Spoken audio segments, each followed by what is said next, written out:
Yeah, Dazon injured his foot. He's just going through a rehab situation, nothing serious. So we thought it was best just to sit him out, and right now he's questionable for the Canadian trip. He'll make the trip. Oh, he'll make the trip. Yeah, it's nothing serious. He's got a little foot injury, but he'll be fine, and yeah, we'll make a decision on him once we get the camp. The tempo when you guys were out there playing, full court, you like the tempo, the shooting, quick pace? I love it. Love the quick pace. You saw a little bit of a difference in our speed. So I'm really pleased at the way we're trying to get the ball up and down the floor. Coach, talk about the growth offensively at Dante Hall. It seems to be putting a lot of confidence. You can see it. I think a lot of it is just maturity. A lot of times these guys come to college and they're 17 or 18 years old, and if you're from maybe a small town and you haven't experienced any of this, it's an adjustment period. But he's ready to take that next step forward. He's not, Jimmy Taylor's not here anymore. We need him to play like a starter and play consistent. So you saw him with an improved jump hook, making his free throws, all of the things that we've been working on and watching video and trying to help him get better, through our entire evaluation process. We saw Dante and Daniel working together a little bit. What do you like about that combination? I just think it gives us a lot of size and muscle up front. Obviously Bowler did a great job for us, but struggled a lot to score inside because he's only 6'5". Daniel's 6'9", 6'10". So we hope to get that same rebounding and with more shot blocking, and with Daniel being able to finish inside when we slide him over to the 4 position. But fortunately for us, we can play big, we can play small. I can play Reese at 4, I can play Reese at 5. Last year we had problems in our NIT game because they had a 3-point shooting 5. You don't see that much. So we think we have a lot more flexibility than we've had in year 1 and 2. Coach, can you talk about offensively? Much better. Yeah, much better. But the spacing is better when you got guys who can shoot. I won't call them shooters. We hopefully will have makers this year, because my coaches, we evaluate kids, they'll say, this guy is a shooter, but I never see the ball going. I want guys that are makers, and hopefully with them making shots, our spacing will become better, and our guards can get inside the defense and create havoc. How about freshmen? I was just going to say, what do you think the crowd appreciated the most? God, well, first of all, I appreciate the crowd. This was unbelievable. The energy, I didn't really have any expectations in terms of the size of the crowd. I was just hoping a few people would show up, on a Wednesday night in Tuscaloosa. But based on what my staff said, it was over 2,000 fans, and they were into it. They were energetic. And we understand that our home court here at Coleman hasn't been what it should be. We got to protect our home court, and our crowds are thirsty for a successful basketball team and a team that can take that next step. So, first of all, I thought the crowd was great, and I'm hoping that they saw a brand of basketball that'll bring them back to Coleman, and that they'll bring some of their friends out to see us. What about the freshmen out there? What do you think about Colin taking charge? Solid.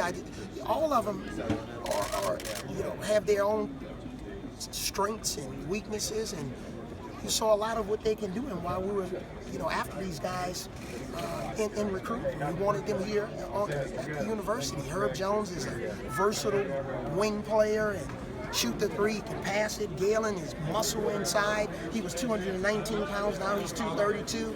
Reese can shoot the 3, he can pass, he can post. You saw Petty shoot the lights out of the ball, he can pass. Colin, do everything, pass, dribble, and shoot. And it's just, that's what we need. And the teams that we're chasing, their freshmen are really high-level players, and they come in the door ready to play. So they're working hard. They're not a finished product. Do you have maybe an agenda, like for the 3 games, are you going to do something different, maybe line up rotations each game? Do you kind of have a set plan of what you want to do going into each game? We have a set plan, but once we get to Canada, we start playing games, we also have that flexibility that we can change. But we have an idea of what we want to do. Maybe I will start 3 different lineups to answer your question. But by the time we get to the 3rd game, if I like what I saw in the 2nd game, I may start that lineup during the game and maybe change at halftime. What do you Get 2 more questions, guys. The Canada trip, as far not just from your own team, but even the competition. Carleton's a team that obviously has done well against them. Yes, and what I'm expecting is I want to see our guys have some tough moments. I want to see us have some tough moments because then I want to see how we're going to bounce back. If we get off to a slow start, is that going to continue the entire game? You know, if we have a bad possession on offense, what was our MO last year? Having bad possessions, 6 and 7 possessions in a row. I want to see if we can break the streaks of having bad possessions on offense and get back on track. So I just want to see early on, can we bounce back from adversity, and then we'll deal with all of the rest of the parts of the game, and offense and defense and rebounding, make our free throws. I sure like to see us, you know, in the game as a team shoot 75 or 80% from the free throw line as a team. That would be a nice sight.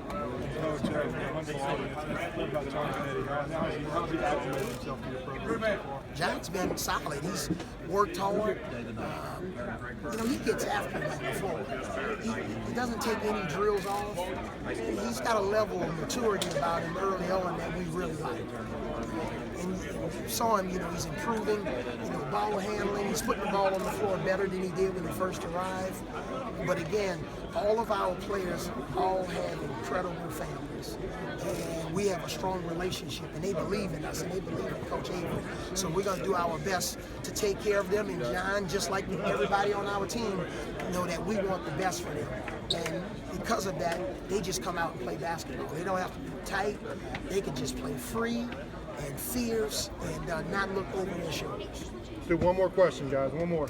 Anything else? What have you learned about your team so far? Foot speed. We're pretty fast. You know, we can score.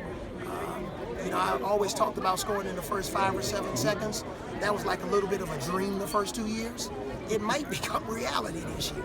It would be nice to see. So I like our foot speed and wing speed, and because the more easy baskets you can get before the defense sets up, and then hopefully we'll be a better executing team. You saw me talking to them about executing. Then you're balanced. You can score early, you can score in the medium part of the game, or you can score late. There may be situations with 3 seconds on the shot clock or 5. We don't want a shot clock to get that low, but then we have guys that we think can create their own shot. And not one guy. Retno Basahan, you know, my first year, probably was the only guy that can do that, right? Now we think we have more guys that can help us at the end of the shot clock. But it's an ongoing process. We're not finished. I know there are different levels of expectations for this team. We embrace it, all right? But at the same time, we have a lot of work to do. Practice habits, knowing how to watch video, and take what you've seen on the video and implement it in the next practice and the next game. We have a lot of work to do. There are a lot of teams that can't wait to play against us. So we got to be ready, but it's a process. Isn't that the word here on campus? You guys like that word? You tweet about it every day and talk about it. It's a process. I know it sounds like a new word, but we talk about process also. All right. Thank you, guys. Appreciate it. Coach, let me help you here.